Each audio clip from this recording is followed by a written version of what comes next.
How I got rid of toxic stress buildup without exercise. My name is Tabitha Christopher of tabithachristopher.com. My company founded the Mind Style Makeover Bootcamp. It is a character and resilience building training program that provides students in high school and college with a roadmap to succeed academically, athletically, socially, and emotionally. Tonight, we're going to be talking about how I got rid of toxic stress buildup without exercise, which comes as sounds pretty weird with it. Hello, Melissa. Oh my gosh. Hello. How are you doing? Thank you so much for joining this live. So good. Now, what I'm talking about tonight with getting rid of toxic stress buildup without exercise may sound kind of weird coming from a double national certified personal trainer. However, what I'm going to share with you, it's actually what I believe to be super necessary if you're going to truly live healthy. So, if you find yourself living by the mantra of fake it to make it, and yet you're still struggling to make it, I would encourage you to watch this video. So, diving right into this conversation, for a very long time, I lived by the mantra of fake it to make it. I grew up watching the incredible adults in my life that was leading, doing well in their careers, doing well in, in growing their families and in impacting community in a positive and powerful way. Yet when issues came up that were serious, I would see how those issues would get swept under the rug. And these leaders, these adults that I looked up to, would then leave their private quarters, go into the public square, and put on face. You know what I mean by putting on face. It's to pretend as if though everything is going perfectly fine. There are no issues, there are no challenges, there is nothing that needs to be looked at closely. There is no need for help in any way. They've got it all figured out. Now, I was living in a household where my mom and dad worked really hard to get all of what they got, and didn't have a need for you know for food, clothes, shelter. Everything was well taken care of in abundance. However, there was my dad struggled with his temper and how he would communicate his feelings with his family, and it often would result in violence. So that was taking place at home, but then I saw that when we left home, how we were to present ourselves to the public was the exact opposite. Like, we were a happy, perfect, go lucky family, and there was nothing, no issues happening that we needed help with. And we also were not allowed to talk about whatever happened outside of those four walls, especially when we were from what I was observing, we really truly needed help. So, anyways, I would take time to just observe other adults in my life, pastors, teachers, coaches, police officers, anyone of authority. And I would just observe how they carried themselves. I would lean in keenly. I wouldn't call it eavesdropping, but I guess I was on people's conversations with one another's. How did they resolve conflicts with each other? You know, was it the way that was it how it was done at home for me, my parents, my siblings? Did they resolve things differently in a peaceable manner? Or did they have issues that came up that was too uncomfortable that they didn't know how to address? So they just didn't address. They just avoided the issue altogether, which isn't healthy either way. To blow up and explode, to intimidate a party to not address an issue because you want it to go a certain way, your way or the highway, or for an issue to be completely ignored, neither one is helpful. And I really wasn't seeing many people resolving issues within relationships in a healthy way.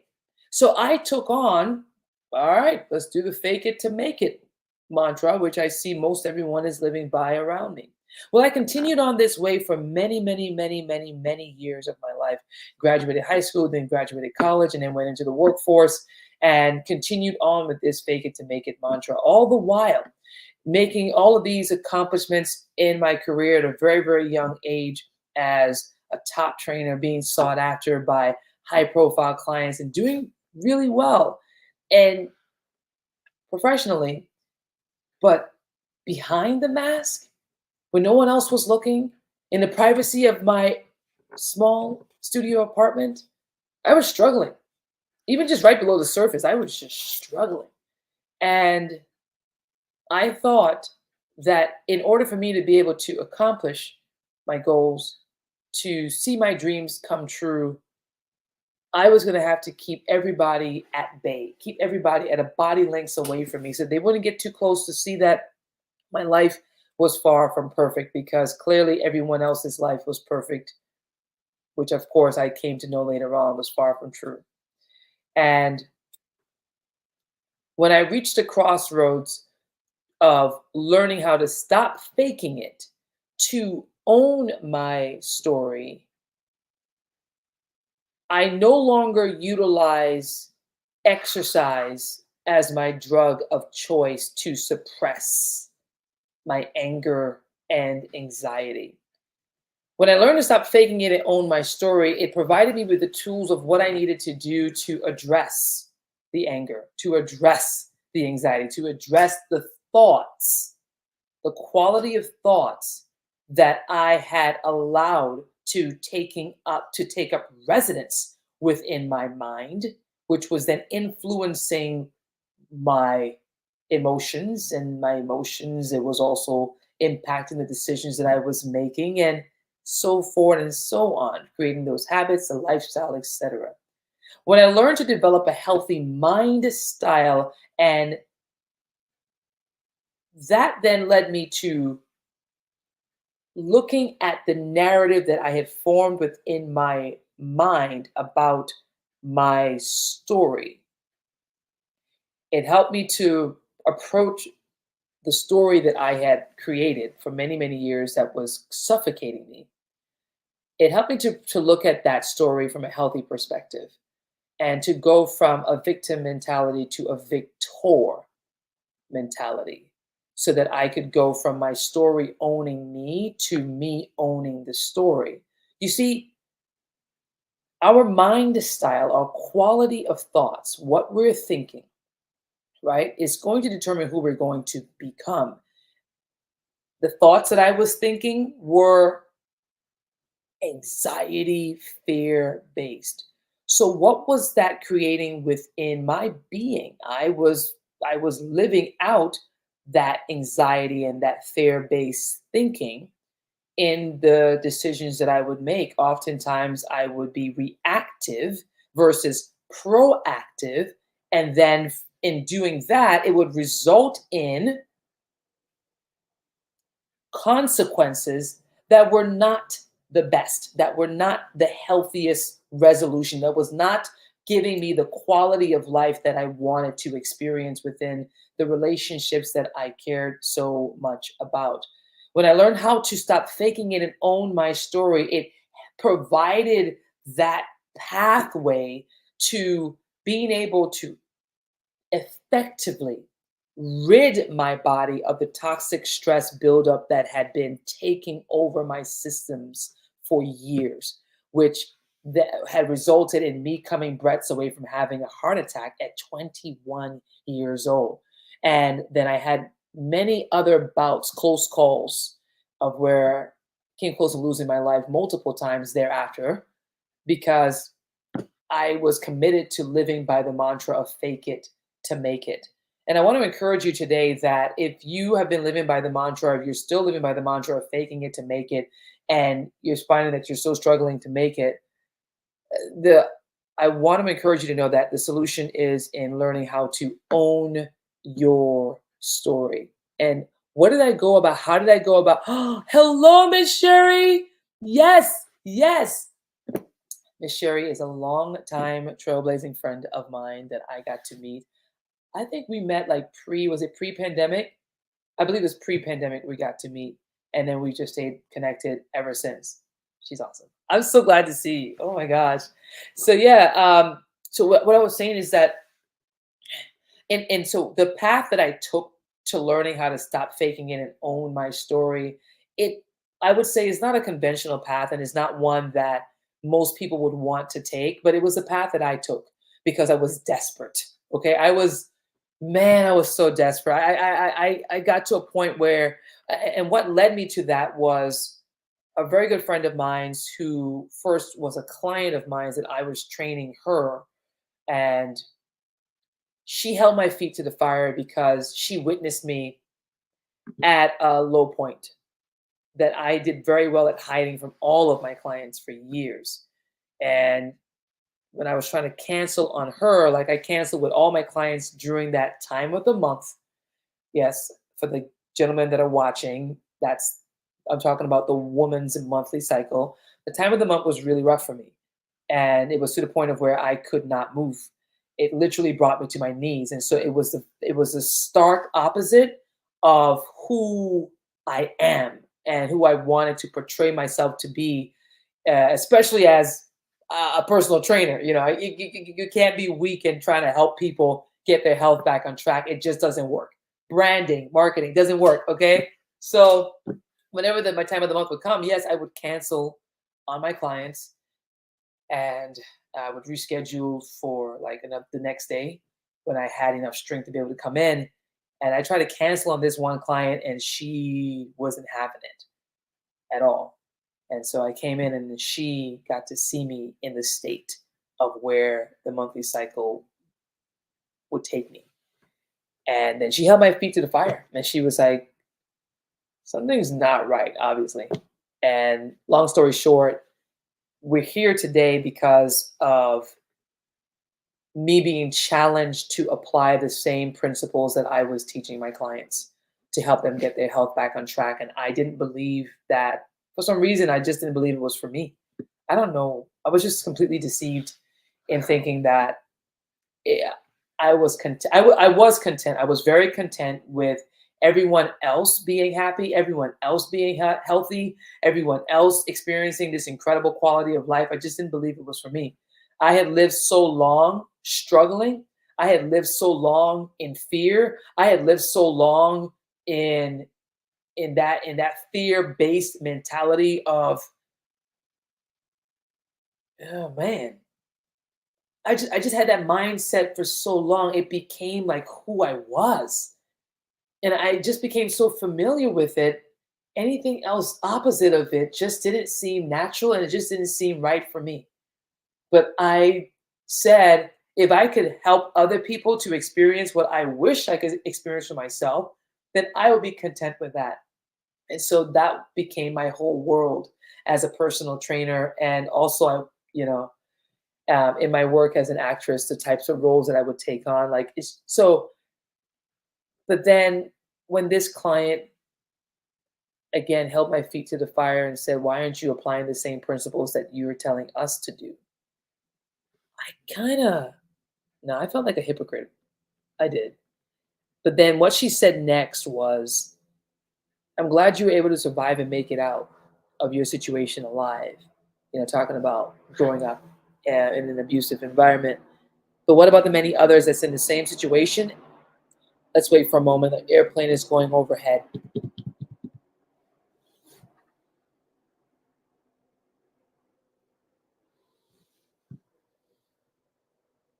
Okay, cool. She said, "What about the many others that's in the same situation that you were once in that are hopeless and will die or be killed because you refuse to tell your story?" And I've always been that trailblazer friend in the sense of where if you tell me that somebody else's life is on the line because I'm withholding information that could help them, then I am willing to drop all of my pride, my ego, all of that. And I'm going to rush into the fire to help rescue that person. And yeah, so that's what ended up happening. I just did whatever was necessary to start sharing my story. And what it looked like for me was going public almost immediately. Yeah, it was not even almost, it was immediately. Um, Went to an open house, open mic stage, and it was a small audience. I hadn't owned my story yet, so I just put fictional names in for myself and my family members, and I started sharing the story. And my first night sharing, there was a middle-aged man there, like was in his mid to late 50s. He cried for the first time since he was 8 years old. So almost 50 years of not of holding on to all kinds of unhealthy emotions that was building up all kinds of toxic stress within him. And he had gotten really sick. He was really, really sick when I met him. He didn't look like it on the outside. It was like me, just an older version of me, but then a man, right? He was sick. I didn't know that, right? I didn't know that. And even my just sharing the fictional names, I was like, I'm gonna do this if it's gonna help somebody. I'm gonna do it. But I'm just not gonna tell them it's my story, right? So, and Zenny says, I've seen God use my worst moments to uplift and comfort other people. Amen. Exactly. Right. So oftentimes we get so caught up in worrying about what other people are going to think and how they're going to judge us. And we have to remember that if other people, if they're going to be those that's going to judge us regardless, but then there's going to be those that's in the midst of those that's like judging, that's holding on to a thin thread for their life. And you're taking the time to just get out of your comfort zone, even if it's just for that fraction of time, literally could save someone's life. That gentleman, from that night when he cried and he wept and he wept. And I didn't even finish the whole story. I got overwhelmed and ran off the stage and was bolted out the theater doors and was running to my car. I was trying to run to my car, telling myself it was a big mistake. What am I doing? What was I thinking? And it was this gentleman who implored me to come back the following week to finish telling the story. And he then told me, what he said was, this is the first time that I've cried since I was 8 years old. I didn't know that someone else knew my story. What? What? And so then he asked me if I would come back to finish. So I did. And I kept coming back. And that was back in 2013. And now here we are, all of these years later. I have the first series of my book, Book of Destiny. There are multiple, like, oh my gosh, I did his 30-day healing journal for men. I did one for women. And then I did another one for women. It's not up here.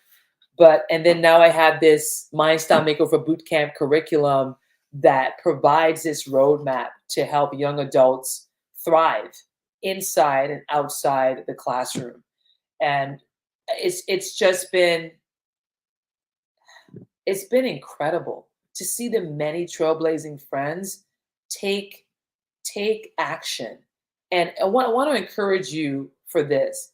Will there be moments where you feel like you've fallen back into old ways of thinking? Yeah, yeah. Which is why I want to encourage you to know that owning your story is not a one-time event. It's a daily renewing of your mind on the truth of who you're created to be versus what happened to you. We have to constantly be reminding ourselves of who God created us to be, right? not what happened to us in our past or what may be happening currently in our present that's painful and hard, because in life we weren't promised for it to be easy. And once we know that, and then we also know the truth that we were created to be able to do hard things well, even when we don't feel like we are, when we're in the midst of going through a fiery trial. I know, I get it. Oh my gosh, I get it. I get it. But I want to encourage you to see that whatever it is that you've been through and whatever it is that you're experiencing right now, it's not been strong enough to take you out.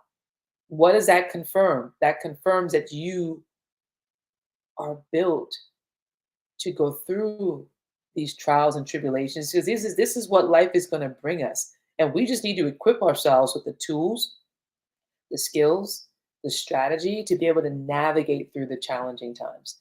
And that's what my hope, that's what my goal, that's what my commitment is.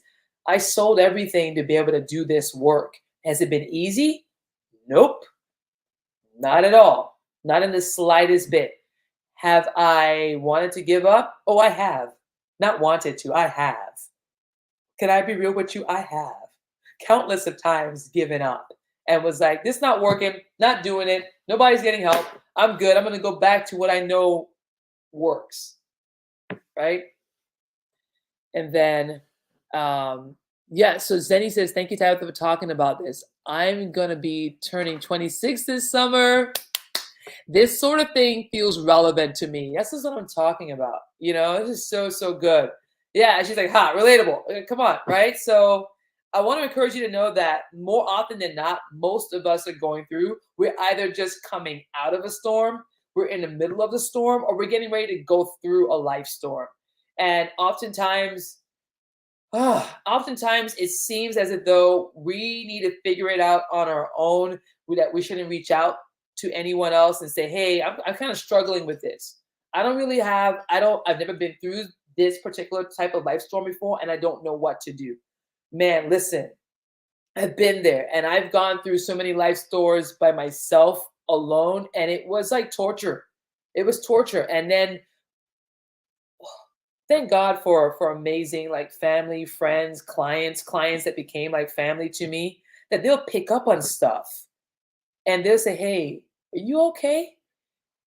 Trailblazer, my fellow trailblazing friends, I want to encourage you, when somebody that you know has a heart for you and they really care about you, or maybe you don't even know that they care about you, but this person, it was pressed on their heart to ask you, are you okay? Please just say the truth. If you're struggling, just say, hey, I am having a moment. I'm having a life moment. All right. And I'm trying to figure out what best to do. I'm not sure what to do. I feel overwhelmed. Oh, okay. And if that person really wants to help and they say, well, do you mind opening up and sharing with me? Maybe I can help, or maybe I know of someone that can help you with this situation. And Miss Sherry said, this is so timely. I really needed to hear this today. Wow. Listen, Trailblazer, let me tell you something. Like literally before I got on here today, I'm just real with you all. I literally had the thought of, what's the point? That thought came. And then another thought came like rushing in right after it and was like, what do you mean, what's the point? You got trailblazing friends out there that they love to keep it authentic 100%. They are open to having these types of conversations. And I'm glad I came on here because I didn't know who was going to come on here. I didn't know who was going to help, But I just want to encourage you, like we keep hearing, to give ourselves grace. Seriously, we got to. Every single day we are becoming, oh my gosh, we're becoming such a beautiful version of ourselves. Every time we show up, even if it's in the smallest of ways, you're like, Tabitha, I don't even feel like I got anything done today. Everything of what I wanted to get done, I didn't even do it. I feel like such a failure. It's not true. It's not true. That's just us being tough, being way too tough on ourselves. You showed up today. You didn't give up, you didn't quit. you keep leaning in. You're like, I don't know what I'm doing, but I'm going to continue to press forward, having faith that if I keep on, if I ask, if I seek, if I knock, I'm going to find the solution that I need. Right. So, oh, this is Alex. Okay, okay, okay, cool. This is Alex talking to me. I know who Alex is. Hey, Alex. She said you changed your username because it just felt right. Macy told me about you. Okay, yes, I know who you are, Alex. So, so good. I'm so glad. This feels like a reunion in a sense, right? This is so, so cool. So, it was going to be a quick chat.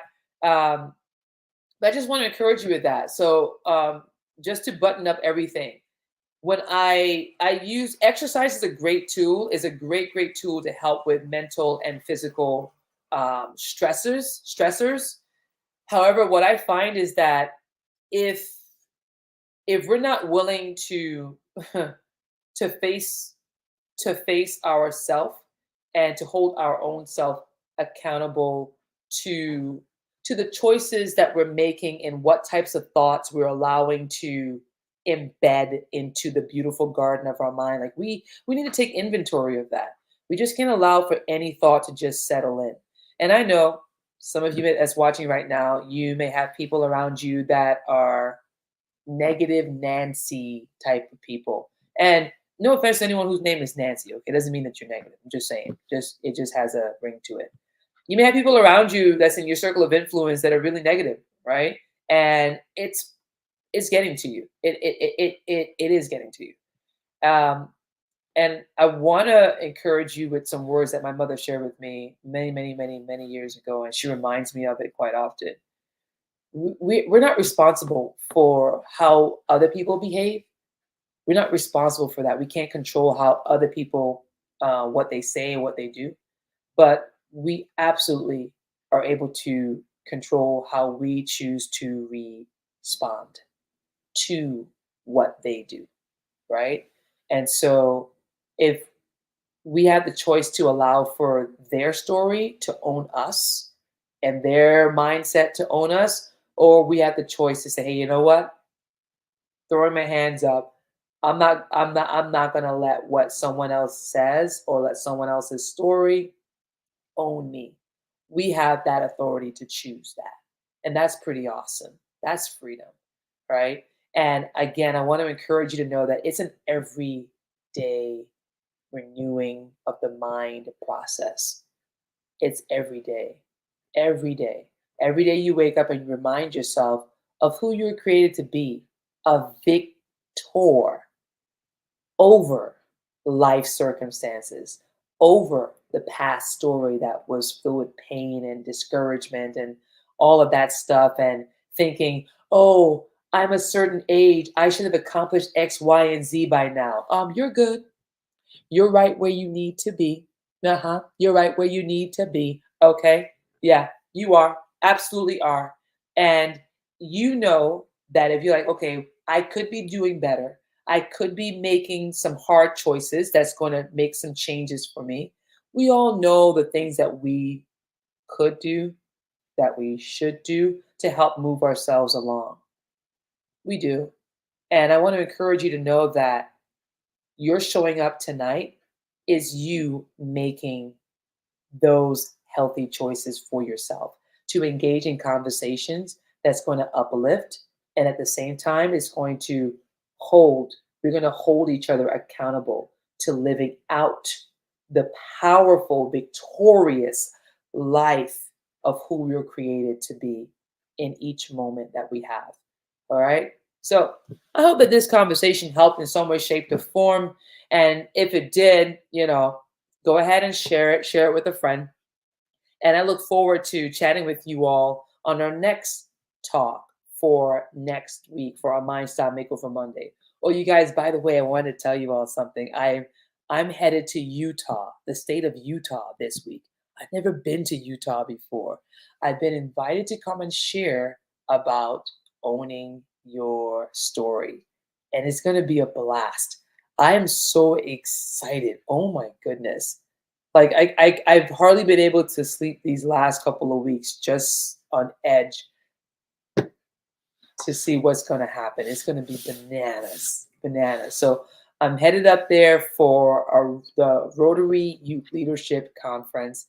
They're opening up a new chapter up there in Utah, and I'll let you guys know how it goes when I come back. And then also another heads up, so you all have it on your radar. Coming up in September here in Pensacola, Florida, I am going to be hosting my very first Own Your Story in person live training. And this is for professionals, young adults to those who are seasoned adults. So, again, if you're in the Trailblazer tribe, then you're going to be getting the email so that you can be able to register if you wanted to fly in for it. Come through.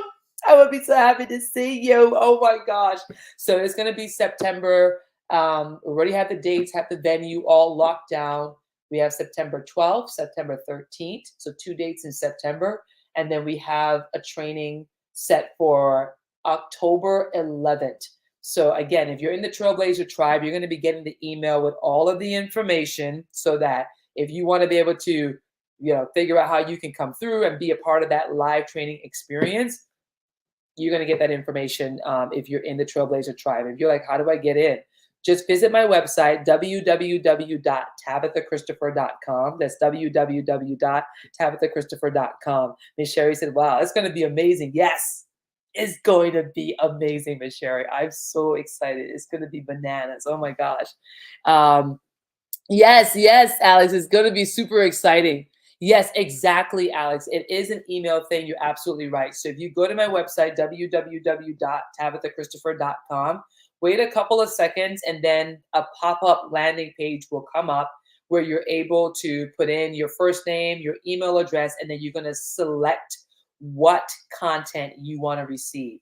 I believe it's been updated so where you can select interest in events, like Own Your Story events, so that you only get that information. All right. So, yeah, that's all the updates I have for right now. Oh, thank you so much for putting up the website, Alex. Thank you so much. All right, you guys, God bless you. Really, really good. Thank you so much for coming on here and having this chat with me today for our Mind Style Makeover Mondays chat.